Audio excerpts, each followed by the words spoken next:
Paul was there, they were. I bet this is where the Knicks are going to be. Pick number 10. Knicks are going to get pick number 10. Pick number 10 belongs to the Philadelphia 76ers. Jesus. They don't look all that happy. But why would you sit them next to each other? Why not? Way to go, NBA. Yeah. They should have put Joel Embiid and what's his name? Oh, yeah. Tatum. Yeah, next to each other. Yeah. Except for Tatum's playing tonight. So, Oh, that's just too bad. There's that. Oh, and now they're taking a commercial break because they are jerks. Okay. Yeah, because picks 9 through 4, of course. And then we'll take another break for 4 through 1. Yeah. Anyways, so that was the West. That's the West Coast. Jets, Knights tied 1-1. The East Coast, or the Eastern Conference. Why am I saying Coast? Eastern Conference, a lot less competitive. The Tampa Bay Rangers are just getting the shit kicked out of them, really. I mean, when you think about it, I think part of that is, one, Tampa Bay's really good, but I think that a lot of it has to do with the Capitals riding their momentum. It seems like them beating Pittsburgh gave them a surge of energy because they were finally able to get the monkey off their back. And now they're just playing with reckless abandon. I am willing to bet that if the Capitals don't get to the Stanley Cup Finals, that Ovechkin's just going to behead somebody. It's possible. I'm pretty sure that's the laws in Russia. It's the Russian way. Yeah. I'm pretty sure that that's just the case. If not, he's joining the Lightning next year. Yeah, probably. And they're going to win. Probably, because that's where everybody else goes when they've had enough. Like, I'm going to go to Florida. They don't tax your income. Right. But I just, that's my personal feeling, seeing the way that the Capitals are playing. For years, how long has it been since they couldn't get over the hump of beating the Penguins? 7 series? And they finally do it in this one, and it might have given them a whole new boost of energy. Like, you know what, we can do this because we've done something that we, for years, couldn't do. So what's to stop us now? I wonder how much longer the Penguins have of Sidney Crosby. A year is too long for me. I hate him. You hate him? I hate him. He needs to go back to Canada. Okay. All right. But, I mean, in all seriousness, though, I don't care. putting your disdain for him aside, That can't happen. how long do you think he will effectively be able to play for Pittsburgh? I think he's going to play for Pittsburgh until he decides he's done or until he dies on the ice. How long do you think it's going to be? He will die on the ice. He can. I mean, not die on the ice, but I mean, like, get hit in the head one time where it's finally like, listen, you can't do this anymore, or you're going to be crippled. You're going to need constant medical attention. Like, you're going to need a relative to stay with you for the rest of your life and watch you because you can't eat grapes on your own. I mean, that could happen. How many times has he been concussed? How many times does he get knocked out? It's going to be one of the two. Pittsburgh's never going to let him go. They don't want to let him go. He's the greatest thing to happen to the Penguins since Mario Lemieux. And they're going to want to hold him for the rest of his life. Until he decides he's done, or until a doctor tells him you physically can't do this anymore. If I was a betting man, I'm going, which I am obviously, I would say that he is told by a doctor he can't do this anymore before he decides to retire. Because he gets destroyed. And it's not like that target on his back's ever going away. Pick number 9, the New York Knicks. People in that league hate him as much as I hate him sitting in this room. Yep. Of course the Knicks get pick number 9. That's a perfect position to blow it. Yep. Of course. And you watch the Cavaliers. Oh, nope. I was going to say Cavaliers are going to get... or not Cavaliers. Boston is going to get He's picked like a human 2 or version 3. of underdog. My God. Tony. What? Am I wrong? Bulls. I think you're a little wrong there. I'm pulling up a photo of underdog. I know Underdog. I used to watch Underdog all the time. Maybe he's not the right cartoon dog I'm thinking of. Oh, looks like pick number 1 through 3. The Kings are going to get one of the first 3 picks. The Magic get pick number 6. I hate how they do this. This is stupid. Oh, sorry, I was wrong. You're right. It's not underdog. He looks like Droopy. Droopy. Mavericks get pick number 5. The Hawks are getting a top 3 pick. Oh, the owner of the Hawks, she's surprised.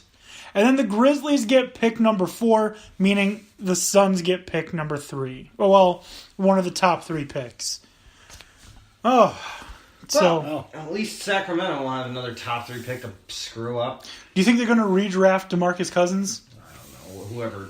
Whoever they draft, really better hope he gets sponsorship money because he's not going to have a career. Nope. You're not going to win anything there.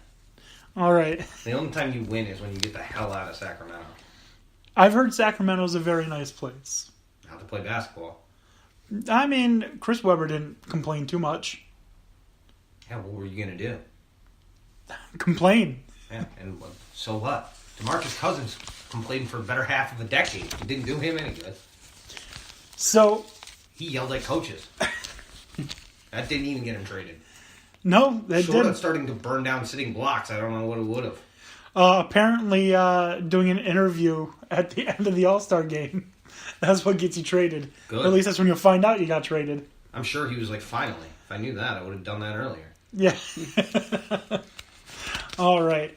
Anything more that anyone has to say about the NBA or NHL playoffs before we move on? Not until we finally figure everything out. Go Vegas. Go Vegas. Okay. So, Tony, you weren't here last week. Nope. We debuted 2 new segments. Oh, great. If any of them have to do with LeVar Ball, I'm flipping every table in this room. It has nothing to do with LeVar Ball. It doesn't have anything to do with the Ball family. Has nothing to do with the Ball family. You're fine then. All right. Your new abode is safe for now. In continuing with the MVP tradition, in order to be an MVP, you have to heed the advice of those who came before you. And Baker Mayfield is doing just that. Former Jets great Chad Pennington is giving it... Hardly great. He was great. He's giving advice to Baker Mayfield that I'm very sure Baker Mayfield will take to heart, warning him about the dangers of being a celebrity quarterback. Baker Mayfield has already lived in the limelight and knows about being a celebrity quarterback, having been caught jerking off at Kansas, planting flags in the middle of the horseshoe, getting tackled by a cop.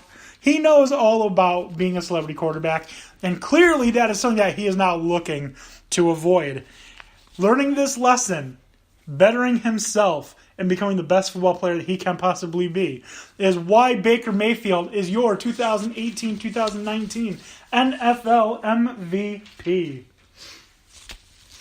The only thing that I have a problem with is that Chad... The only thing great about Chad Pennington is that he should be grateful he was in the league. Oh, he was good. What do you got? How many rings does he have? How many rings does Dan Marino have? Terrible argument. Yeah, one of them's a Hall of Famer. The other's Chad Pennington. How many rings does Tony Romo have? Same argument. Get the fuck out of here. He's closer to being a Hall of Famer than Chad Pennington is. Of course, because he's a Hall of Famer. Right. But the argument of great, you're using the term great loosely with Chad Pennington. No, I don't think I am. But anyways, I digress. We're going to move on to the next segment. Yeah, you better. This one is one that I think you're going to be more in line with to enjoy. No. Sure. So what it is our sports tweets of the week. Every week, I find what I think are the best sports tweets, whether they're funny or touching or emotional or cause discussion. I'm looking for those types of tweets, and we're going to read them on the show, and we are either going to discuss them or laugh at them or whatever we're going to do.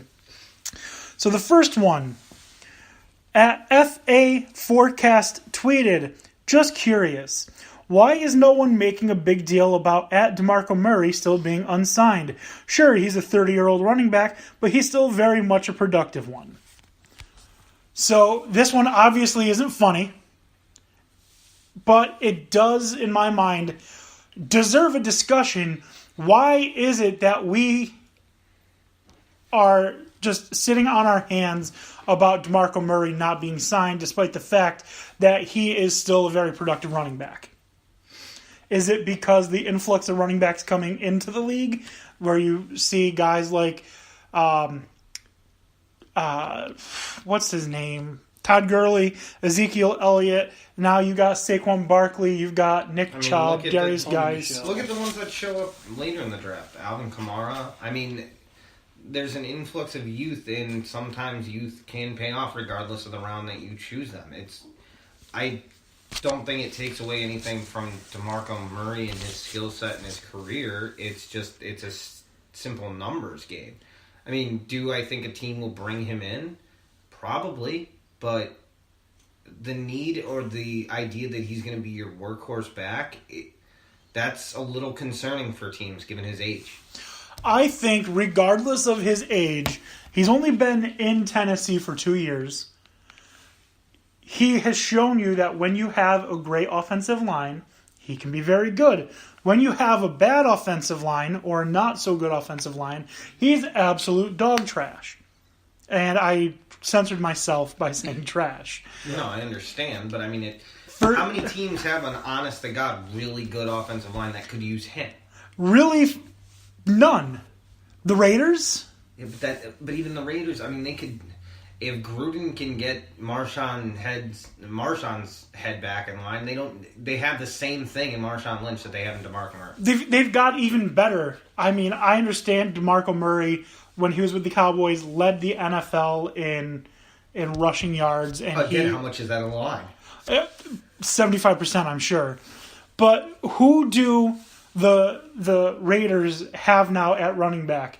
They have Marshawn Lynch, and they just got Jerick McKinnon. Yeah. Who is more versatile than DeMarco Murray. Yeah. DeMarco Murray only makes sense with one other team. That's the Cleveland Browns. Maybe, but the Cleveland Browns already went out and got running backs. So where else is he going to play? Well, that's the thing. I don't think it's necessarily so much DeMarco Murray. It's the fact that the need for him and the fit of having him on the team doesn't equate right now. The teams that would have a need for him don't have that need, or could use him, don't have that need right at this moment. And the teams that wouldn't be able to use him aren't going to bring him in a situation where they think that he can fail. Right, and also, the teams that can use him are stacked at running back right now. Maybe not stacked. No, they have options. Yeah, the Cowboys have Ezekiel Elliott as their starting running back. They have, I think they still have Alfred Morris signed. I believe so. He's going to be gone. And they just drafted Bo Scarborough. They don't need him. No. The Titans just got rid of him because Derrick Henry is clearly the best running back in Tennessee. Derrick Henry needed a couple of years to follow the influence of DeMarco Murray, and he's more athletic and he's younger. You can't beat time. Right. Actually, there is one other team that does kind of make sense, and that's the Houston Texans. Yeah. Maybe that makes sense. Maybe. I could see them possibly talking to him later. Just imagine him and Dez going to Houston. That would be something. But it was a thought-provoking tweet that at first I just overlooked, but then I'm like, you know what? No, there's actually they bring up a good point to thinking about it. Yeah, it is a good point because it's unfortunate to see, but it's also it's not all that surprising when you break it down based on supply and demand. And that's also really what it comes down to. Because in the last 3 drafts, we've seen a lot of running backs drafted, a lot more than we usually see. Right. And teams are taking flyers on people in 5th, 6th rounds.